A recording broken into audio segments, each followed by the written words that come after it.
Yes, good evening. My name is Wallace Gator Bradley, and I'm the host of United in Peace, Inc.'s The Bradley Report. I'm also the president of United in Peace, Inc. We got a very interesting show.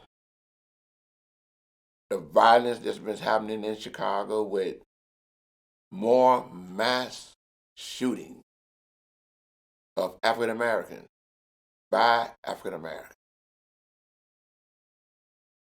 And the fact that they didn't sign the bills to make Juneteenth a national holiday. The state filed a bill for it to be a state holiday. I believe the county may have put something together to say for it to be a county holiday. And the city of Chicago has made it a paid holiday that starts next year. But the irony of that, and the flag waving is wonderful.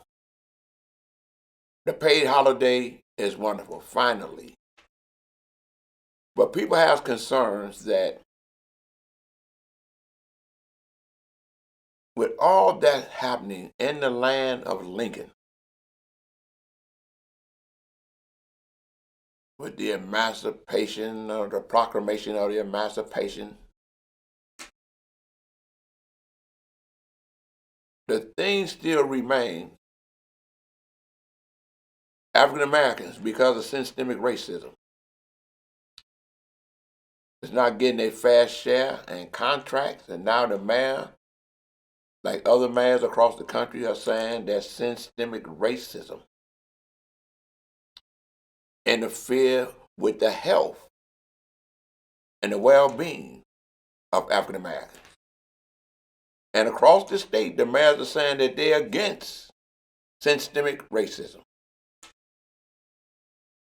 In the land of Lincoln, people are saying the African American community, because of the cannabis law, where only white guys got the dispensary, that here we are, emancipation without participation.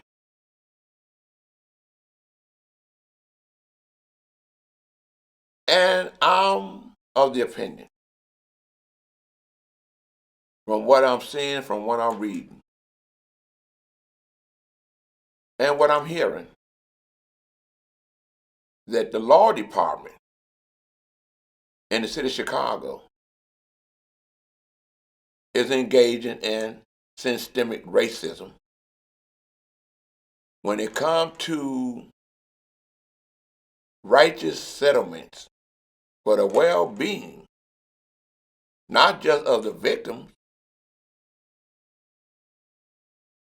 because of police misconduct, but the taxpayers are screaming because it's taxpayers' dollars that's paying the pinstripe patronage that happens to be private attorneys that's charging the city extraordinary fees in order to give the appearance like they fighting for cases that they know they can't win. Miss Young is talking about it. You're going to hear what she got to say.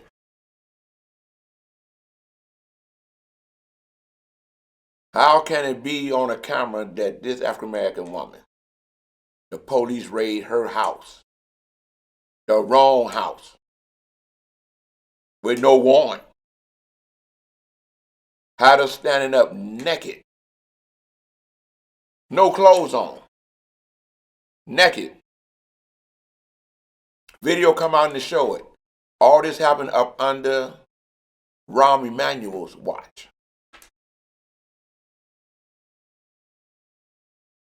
When it comes time to talk about the settlement, from what I'm reading and from what I'm hearing, they give her something all the way down to zero and told her she got to take this or we're going to go to trial. But while they're going to trial, they know they're not going to win that case, but they're charging taxpayers dollars.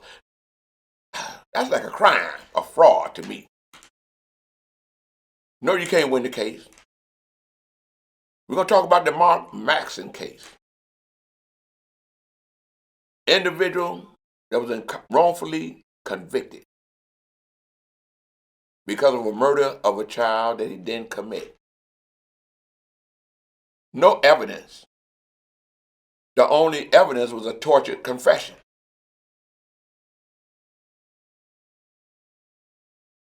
No evidence. The DEA evidence that they had, it wasn't his DNA or the victim's DNA.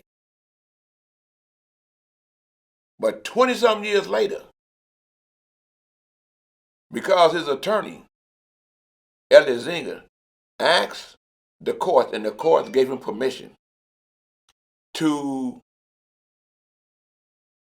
put the DNA that they did have out there. Hopefully, they would catch someone, and they did. An individual that did the murder by the name of Osborne Wade. He had killed someone else before. And when he went in, they swabbed him. So his DNA was in the database. When he got out the penitentiary for that murder that he was swabbed for, or they did his DNA for, he was supposed to register as a murderer, and he didn't register. And therefore he got locked up. While he was in the county jail, the DNA that Elliot Zinger presented on behalf, and Larry Dreyfus, Mark's other attorney, put it out there, and they got a hit, and the hit was Osborne. During this time, they had filed a suit for $54 million because of the wrongful conviction of Mark Maxson. Mark Maxson was released. He got a certificate of innocence. They got a guy that confessed to the crime once he got caught. Even wrote a letter to the family apologizing, and apologized to Mark Maxson for having to do the time for the crime that he committed. Those private lawyers representing the city on this case knew it was a no-win. Yet they kept messing around, passing around, and charging the city, and charging the city taxpayers' dollars. Thinking that, well, anything might happen. It's what they told the city. That's what the city having the people to believe. When it's all a racket. A lot of those attorneys, private attorneys, some of them used to work in the law department. So they come back as private attorneys to get paid those extraordinary fees to defend cases they know they can't win. Well, May of this year,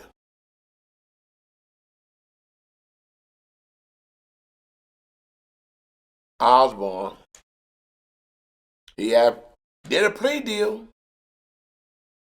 Now the city knew that he had a plea deal. He was sentenced in May of this year to 50 years. Now the city has to come to reasoning to justify if they lose that case in court. He can very well be awarded in the tune of maybe 20-some million.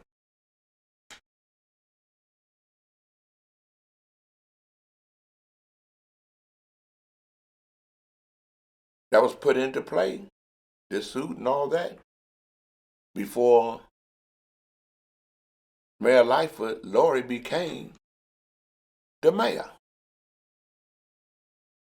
She supposed to have cleaned out the law department because all the bogus things that they were doing that she found out about it. Yet, what Miss Young is going to say on this show, and you're going to hear it, that there's some nefarious things that's happening over there under her watch. After she gave the word to clean things up and make things right, she can start with those 2 cases.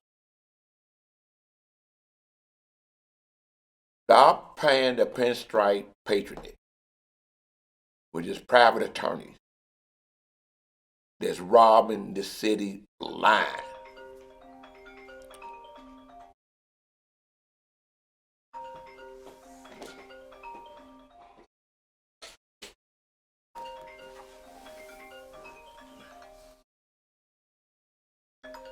Excuse me.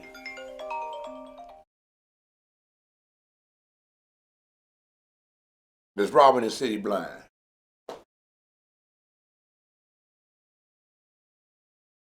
So we're going to get into the show. But before we do, let me let my viewing audience and listening audience know this show is made possible because of the production and the direction of the chairman of United in Peace, Inc. She helped me to get the issues together to present to this show. None other than my wife, Terry Marsh Bradley. And the technical things that's happening in order to make the show go smooth is being done by Brother Omari. So Omari, I want to say to God be the glory. Here comes my story. Let's go to work.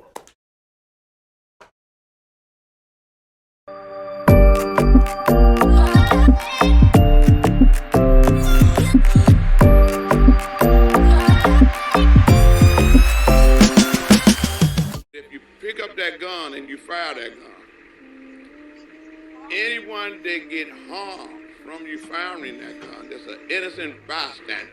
We asking the community, ostracize them, push them out, don't let them hide anywhere, don't support them, and let law enforcement do their job. The code is this. If you pick up that gun to solve your problem, I'm not endorsing violence.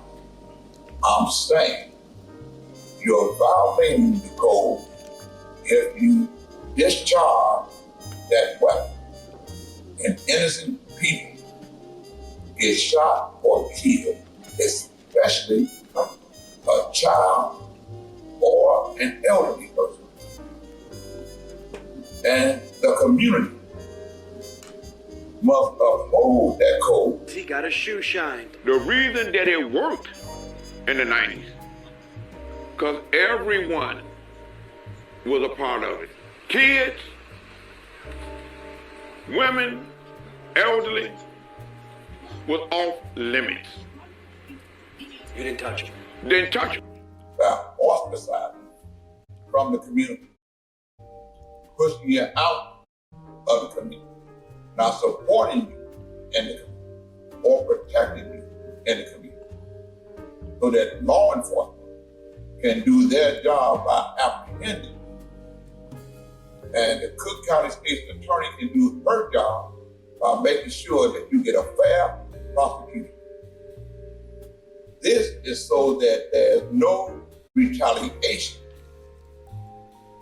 in the community because you discharge or you fire that weapon at your intended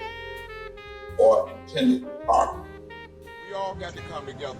Those of you, my name is Wallace Gator Bradley. I'm the urban translator. I'm the president of United Peace, Inc. We all got to come together to let it be known that Black lives matter everywhere. regardless if a police shoot somebody that's black, it means twice as much to our community when someone black is shooting someone black. With at least 8 children under the age of 10 shot in the city in just 2 weeks, some are asking if that code still carries any weight. There's something that we got to do. Gator catches up with some friends on Calumet. That 1-year-old that got killed. His conversations of late have focused on kids getting shot. He says the rule still applies. We as men got to put it down and say, that still exists. It never left. We all got a responsibility. We all got a responsibility, man. But it never left. I'm going to call out to all the brothers. You know what we do. Put the word on the street that this is no longer tolerated. Me and Holmes work together and we know how it works. We've been able to help individuals turn themselves in of the community, kick them out for law enforcement to come and arrest them. Now is the time. Just like it was a video from Miss Frazier that let everybody know about the awakening of George Floyd. Somebody got a video, or we need to use our video to stop this senseless violence. And I believe that vengeance belongs to the Lord. And with that, I want to say, to God be the glory. And that's my story.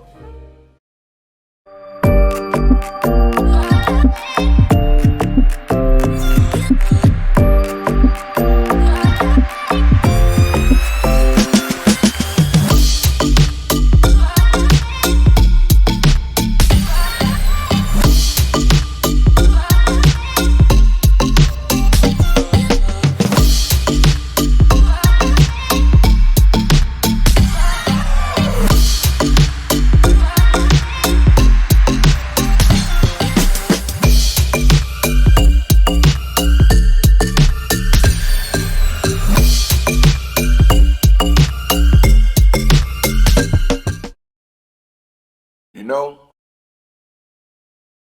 this gonna open my show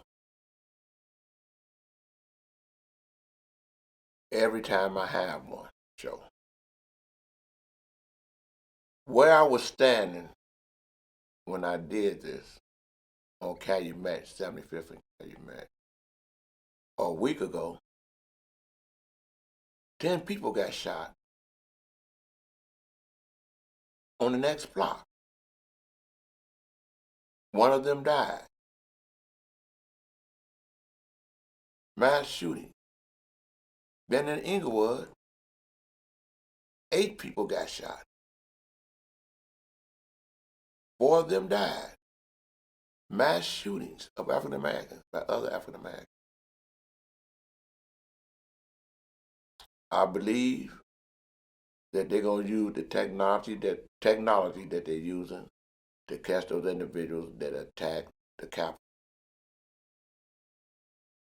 Let law enforcement, up under the guidance of community leaders, former members of street organizations saying they had nothing to do with it. No, that ain't them. With the technology that they have, with cameras everywhere, that you may think you see one, but you don't see the other 3. And individuals are going to be apprehended because now they're going to tag those individuals as domestic terrorists. And they're going to have no rights. And anybody that's supporting them or harboring them,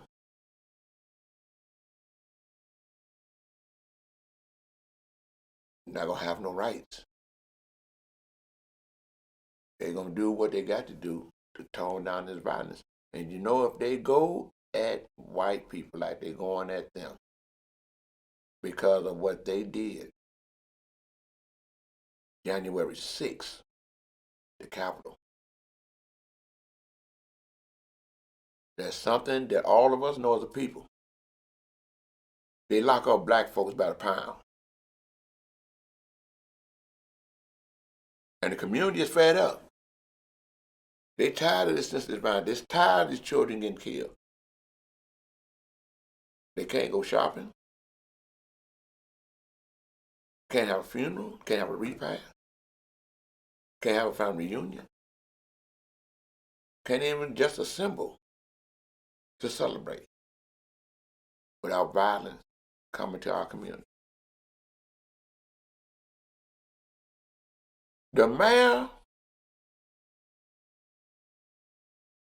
Lloyd Lightfoot, declared today that racism is a public health crisis. Could you play that, Amari? Stacey and Terrell, Mayor Lightfoot gathering with community leaders this morning, issuing a call to action. The mayor holding a news conference at the MLK Exhibit Center in the North Lawndale neighborhood, formally declaring racism a public health crisis in Chicago. She's calling on all Chicagoans to work together to address racial inequities that have resulted from systemic racism. Chicago public health officials pointing to a recent report showing a 9.2-year life expectancy gap between black and non-black Chicagoans, which has increased in the past decade. The mayor and Chicago Public Health Commissioner Allison Arwoody saying the city needs to build on its work to improve anti-racist policies that address the root causes of inequity. The average life expectancy gap between black Chicagoans and non-black Chicagoans in Chicago is 9.2 years and rising. There is nothing natural about these statistics. They are unjust and they are preventable. The CDPH also announcing that the department is allocating $9.6 million in COVID-19 relief funding from the CDC to establish 6 geographic areas covering the entire city that will be led by regional and community organizations. Those organizations are charged with creating community-based coalitions to develop strategies to improve wellness. Now, the mayor, following the lead of other cities that have declared racism as a public health crisis, she says it needs to be formally acknowledged for the city to be able to move forward. You know, systemic racism. I agree with her. It's a health problem for African Americans to constantly see every other race and nationality to receive economic benefits, and African Americans not getting their fair share. It's atrocious for them to see where individuals engage in corporate systemic racism, just like McDonald's, whose global corporate office is in Illinois. And like I said earlier, where a federal judge has even mentioned it here recently in a federal court order memorandum that McDonald's got a track record of discrimination. So Mayor, County Board President, Governor J.B. Pritzker, I'm asking the different governmental entities, the mayor, the county board president, and the governor. I'm asking the legislative bodies for the city, which is the aldermen, the commissioners, county board commissioners, and the state reps and state legislators to write letters where the city council can sign on to a letter that the mayor addresses. The commissioners can sign on to a letter that the county board president addresses or prepare. And the governor, the legislative body at the state can sign on to a letter where the governor is asking McDonald's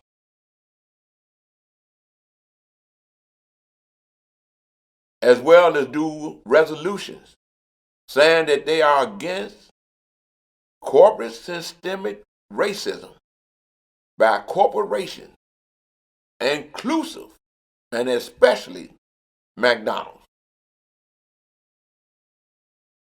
stating that they're against corporate systemic racism. It's hurting us as a people economically and health-wise, mentally and physically. That's what you can do. Instead of just waving the flag about Juneteenth, just bringing about emancipation with no participation, coming back to the African American community. You're hearing it now. So you're aware of corporate systemic racism that's happening on your watch. And those are the first things you can do with the resolution to saying to the world that you are against systemic racism within McDonald's, who has their global corporate office in the city of Chicago and in the county of Cook and in the state of Illinois. And you can call the resolution the Don't Be Mac Food. Because Don't Be Mac Food is a national, peaceful, educational protest movement against corporate systemic racism in McDonald's that's purposely focused on the eradication of corporate systemic racism within McDonald's against anybody, especially African Americans. And they got documented proof to show it. Okay? It's my understanding that Maxine Waters' committee may be considering having a hearing against corporate systemic racism. Okay? And there may be a Senate hearing against corporate systemic racism. So don't talk about it. Let's be about it. And then when they wave the flag for Juneteenth, they can understand it. The reason I'm saying that, when you see all the Republicans that signed on to that bill to make Juneteenth a national holiday, but you can't get them to come together to sign the bill for an independent commission. You can't get them to come together to sign onto a bill that's going to guarantee to stop the erosion of our rights to vote as African Americans. So don't be fooled. It's a wonderful thing that they signed it. But symbolism without substance has no meaning. I'm glad that Commissioner Moore is able to let his children and all the other commissioners and all the aldermen and all the legislative bodies and all the federal congressmen, all the congressmen and all the senators can at least say they signed onto a bill for the president to sign, for the county board president to sign, for the governor of Illinois to sign, for the mayor of the city of Chicago to sign, that guarantee that Juneteenth is now a federal holiday where they can get paid for a day off. But systemic racism continues because the governmental bodies don't do the simple thing by telling those corporations to eradicate systemic racism. Do like they did in Georgia.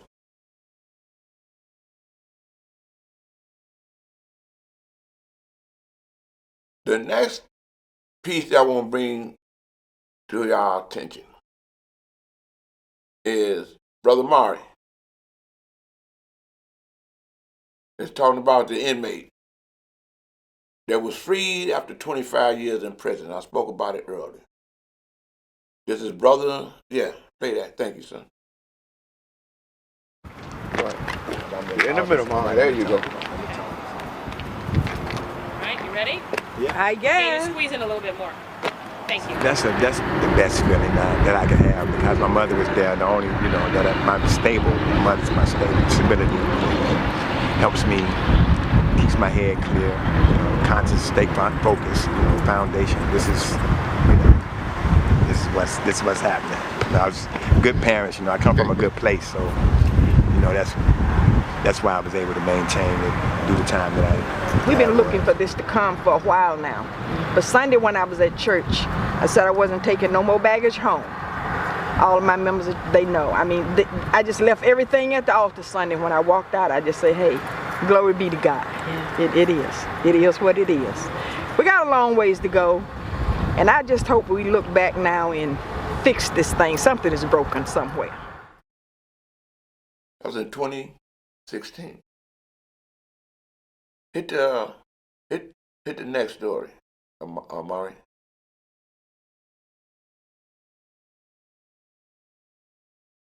No, not that one. The next one. I think that's it.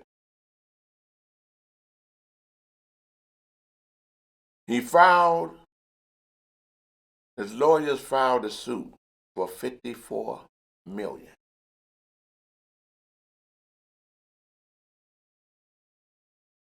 That was in 2016, September 2016.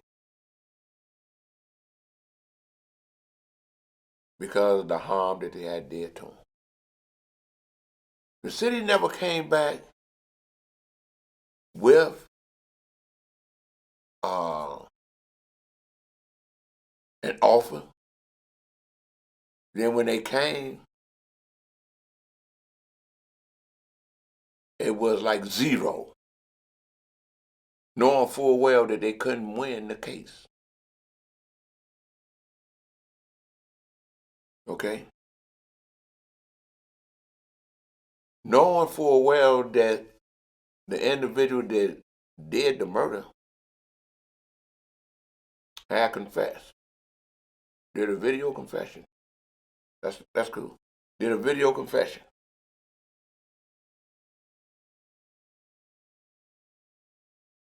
And wrote a letter to the family member.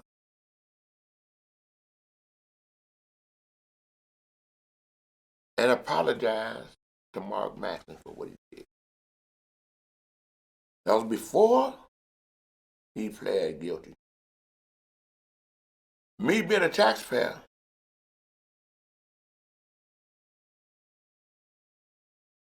I believe it would have been better to settle with this man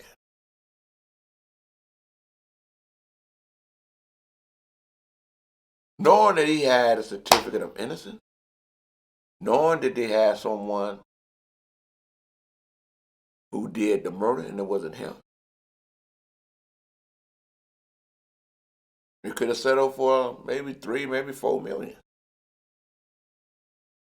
That is my concern. Not saying that that's enough for what they did to this man for being wrongly convicted. But as a taxpayer, I can understand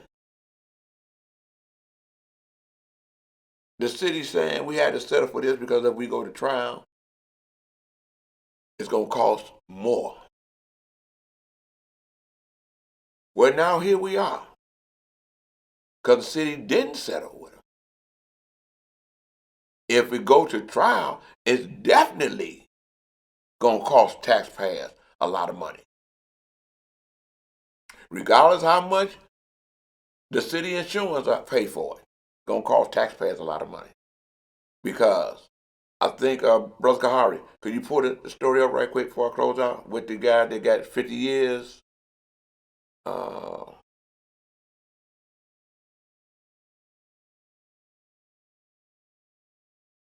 No, not that one. Come down. It might be at the bottom. No, it's the last one. Let's see. Is that it? Oh wow. Don't worry about it. Let's see. Oh.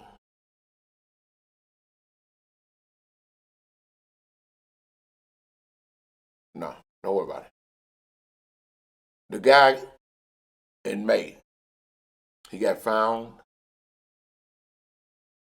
He got sentenced to 50 years for that crime.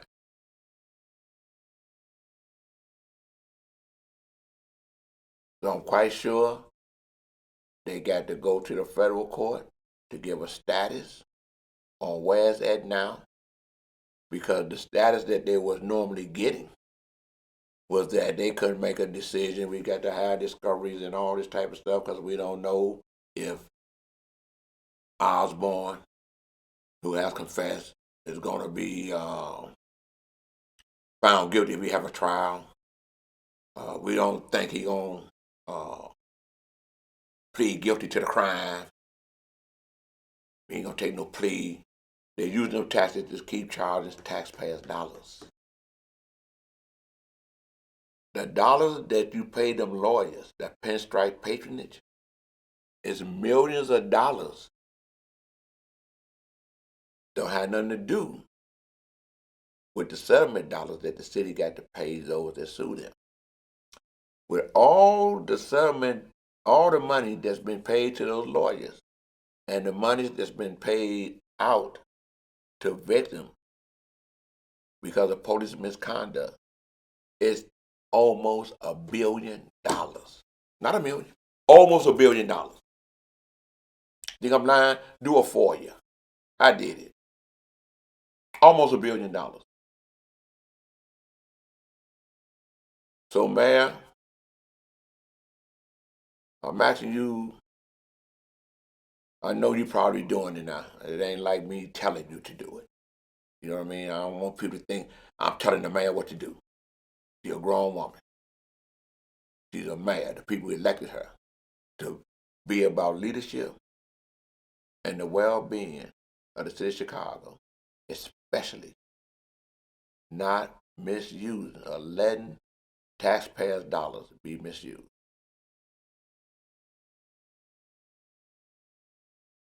Check on this case. See what's happening. Judge from yourself. You're a former prosecutor, but I've heard that you were a great attorney too. And lastly, before I get out of here, Brother Mari, could you go back up and put the case up with Ms. Young?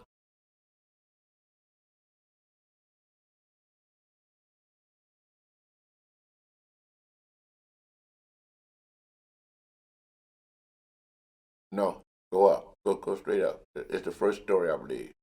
Right there, right there. Yes, that's it.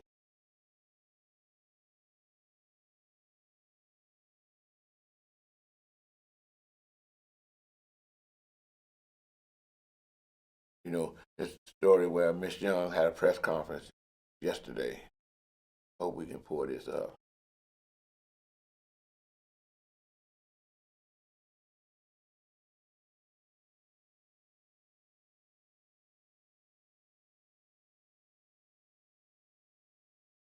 Are we trying to get that together? Young lady had a press conference, Miss Young, the one I was telling you about earlier, when I did the introduction to what the show was going to be. That's it.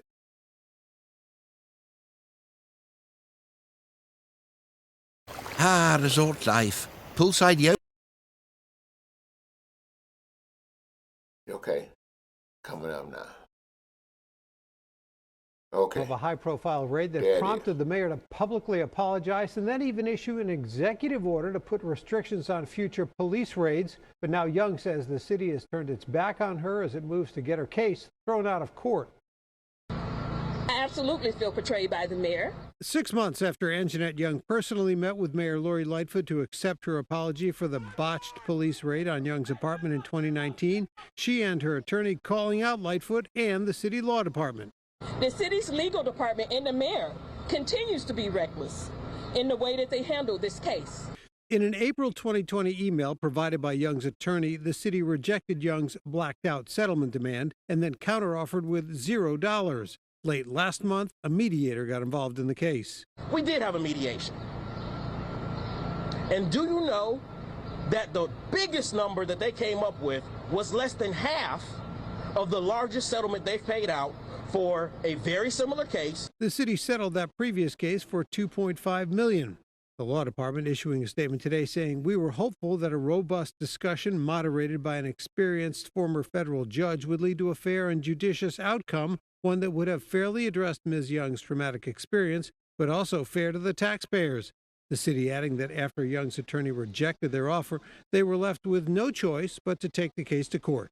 Regardless of how long it takes us to get to trial, how long it takes us to get justice, we're going to demand and fight for justice. It's been a very challenging time for me. I am often in tears about a lot of things, very disappointed and disgusted at the mayor. Young also pressing aldermen to pass the ordinance named for her that would put into law restrictions about police raids. Alderman Chris Taliaferro, who chairs the Public Safety Committee, says it will get a hearing, but he does not believe codifying police procedures is the way to handle this. Judy? You know, that's what I'm talking about. Systemic racism. Had that happen, and you all know it. I ain't playing no race card. Had that happen to someone white, them lawyers would have hurried up and found a way to settle and get them what they want. But to go from 2-point-something million that they gave to a case similar to this, to come with zero while they're getting paid.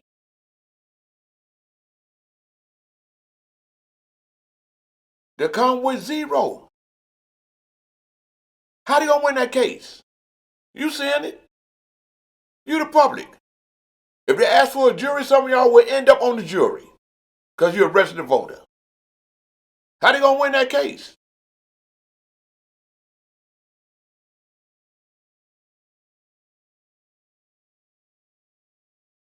Those are public issues that you're seeing. Us being constituents of the alderman have a right to tell the alderman, stop letting the city, under the direction of the mayor, to continue to waste taxpayers' dollars that can be used for other things. Now that you're saying that systemic racism is a health issue, and I agree, and a lot of people do agree.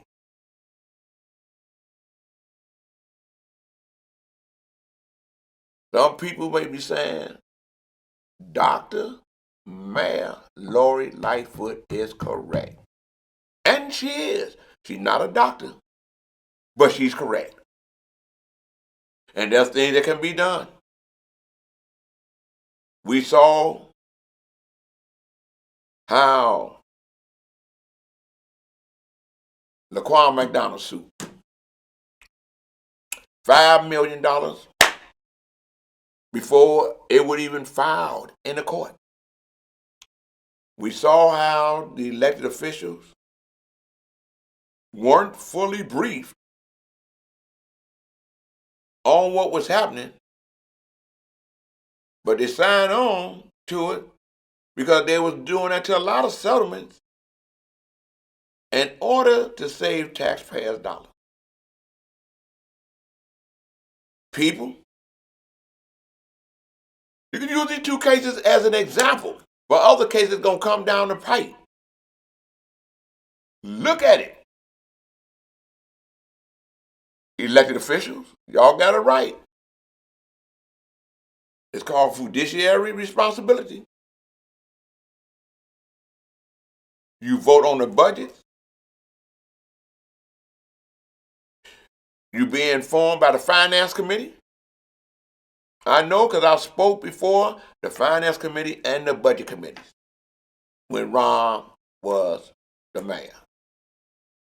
about Mark Masson's case, about other cases. Documented proof. Put a FOIA in with the Finance Committee and ask about it. And you're going to get the copies of it.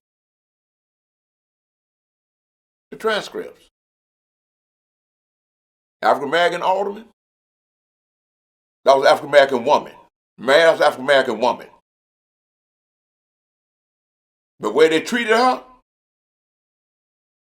it reminded us as if she was on a slave block that they put the slaves on in order for them to be sold.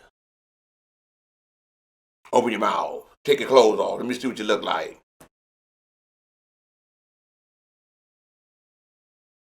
For the world to see.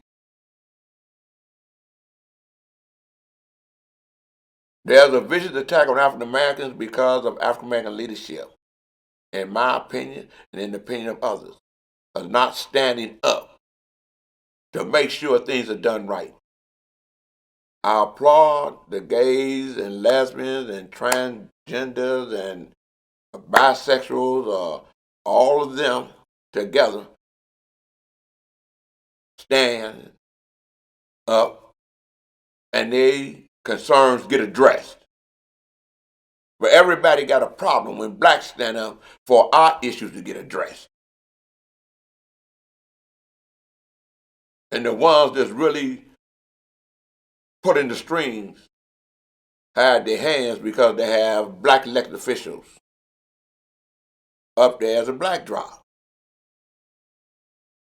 People, we can help our black elected officials by letting them know we're going to stand with you to help right the wrong. And with that, I want to say this.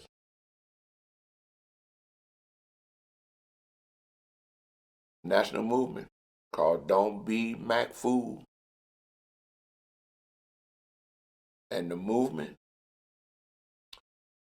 is a national, peaceful, educational protest against McDonald's corporate systemic racism against black people.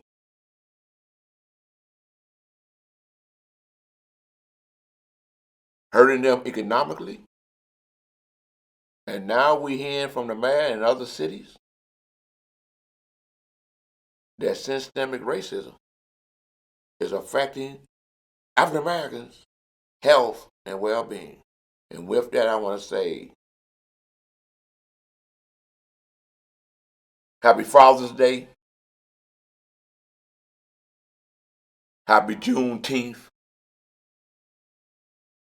And Biden, you did a superb job as the President of the United States when you had that face-to-face meeting with Putin, who's the President of Russia, before the world. And we remember the last time that a president met with Putin. Putin told him that he couldn't bring his Secretary of State in there. He couldn't bring his translator in the room and nobody else. But from what I'm reading and what I'm hearing, you had your Secretary of State, you had the generals, you brought your people in, he brought his people in, and y'all had good conversation for 4 hours. It wasn't no kumbaya moment. It was a moment of understanding and reconciliation. With that, I want to say to God be the glory. That's my story.